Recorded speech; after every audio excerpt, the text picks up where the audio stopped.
Justin Trudeau अपने ही बयान और एक्शन पर अपने ही देश में घिर गए हैं। जो विपक्ष के नेता है उनके द्वारा ये कहा जा रहा है कि उन्हें और तथ्य जुटाने की जरूरत थी। पियरे पोइलेव्रे का क्या कुछ कहना है, अब आपको ग्राफिक्स के जरिए ये समझाते हैं। ट्रूडो को और तथ्य जुटाने की सलाह उनके द्वारा दी गई है। दूसरी तरफ ट्रूडो ये कह रहे हैं कि हमारा मकसद भारत को उकसाना नहीं है, लेकिन जिस तरीके से यहाँ एक्शन लिया गया, भारत ने टिट फॉर टैट के तहत यहाँ से भी कनाडाई जो उच्चायुक्त है उन्हें भारत छोड़ने की सलाह दे दी है। पियरे ये कह रहे हैं कि हमें तथ्य देखने की जरूरत है, तो दूसरी तरफ जस्टिन ट्रूडो ये कह रहे हैं कि हम भारत के साथ काम करना चाहते हैं, लेकिन जिस तरीके से एक्शन लिया गया उसके बाद थोड़ा सा ये मुश्किल हो जाता है। पियरे का कहना है कि तथ्य की जगह सिर्फ बयान आया है, तथ्य कहीं नहीं रखे गए हैं, थोड़ी और खोजबीन करनी चाहिए थी। तो दूसरी तरफ जस्टिन ट्रूडो कह रहे हैं कि हम सिर्फ तथ्यों को सामने रख रहे हैं, लेकिन जब अमेरिकी कनाडाई संसद में उन्होंने इस तरीके से बयान दिया था, उनके पास कोई तथ्य नहीं थे, और ये खुद उनके विपक्ष के नेता यहाँ पर कहते हुए नजर आ रहे हैं। उनका कहना है विपक्ष के नेता का कि चीन पर चुप्पी भारत पर निशाना है, जबकि यहां ट्रूडो ये कह रहे हैं कि हम भारत के साथ काम करना चाहते हैं, भारत को उकसाना नहीं चाहते, भारत के मामले को गंभीरता से लेना चाहिए। ये जस्टिन ट्रूडो के द्वारा कहा गया। देखिए, जब जस्टिन ट्रूडो G20 में आए थे अपने बेटे जेवियर ट्रूडो के साथ, तो किस तरीके से भारत के गुणगान करते हुए नजर आए थे, लेकिन उनका ये एक्शन दिखाता है कि आखिरकार उनकी मंशा क्या है। और अब अगली बड़ी खबर क्या है, बता रही है मेरी सहयोगी मोनिका। भारत पर खालिस्तानी समर्थक की हत्या होने का शक जताकर कनाडा जहां एक तरफ अलग थलग पड़ गया है, तो उधर कनाडाई सिंगर की मुश्किलें बढ़ गई है। दरअसल इंस्टाग्राम पर भारत का नक्शा गलत तरीके से शेयर करना पंजाबी सिंगर शुभमीत सिंह को महंगा पड़ गया है। बीजेपी की युवा मोर्चा ने मुंबई में होने वाले कॉन्सर्ट को रद्द करने की मांग की है। विवाद इतना बढ़ा कि विवाद के बाद क्रिकेटर विराट कोहली ने भी सिंगर को अनफॉलो कर दिया। कॉन्सर्ट के मेन स्पॉन्सर ने भी इवेंट से खुद को अलग कर लिया है। रिपोर्ट देखिए।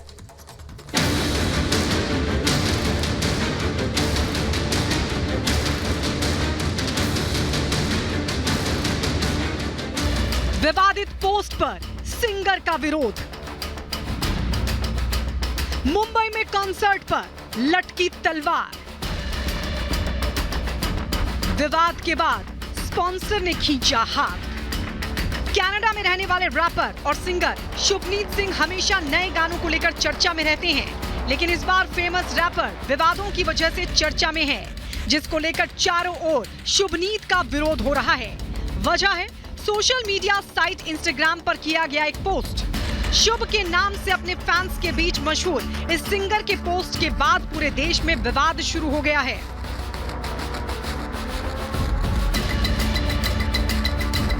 शुभनीत की आलोचना उस वक्त शुरू हुई जब उसने भारत का एक गलत नक्शा शेयर किया।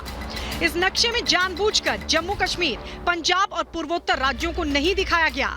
पोस्ट वायरल होने के तुरंत बाद शुभ को खालिस्तान का समर्थक बताते हुए बायकॉट होने लगा। इन सभी विवादों के बीच क्रिकेटर विराट कोहली ने भी शुभनीत को अनफॉलो कर दिया। मुंबई में 23-24 सितंबर को होने वाले उनके कॉन्सर्ट को भी रद्द किए जाने की मांग हो रही है। बीजेपी के युवा मोर्चा ने कॉर्डेलिया क्रूज पर होने वाले इस इवेंट का पुरजोर विरोध किया है।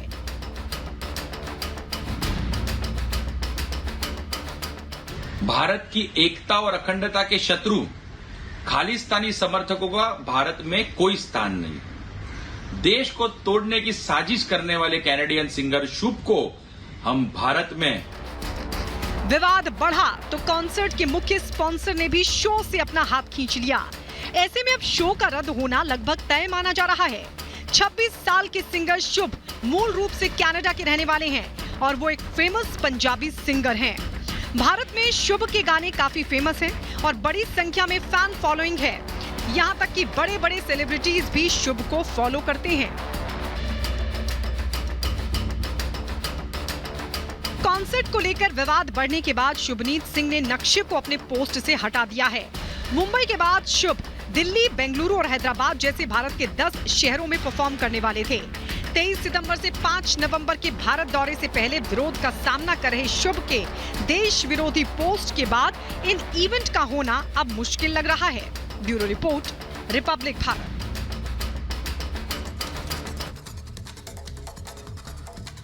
और आइए अब आपको बताते हैं कि कौन था निज्जर। जी हां, कनाडा का खालिस्तानी आतंकी था निज्जर।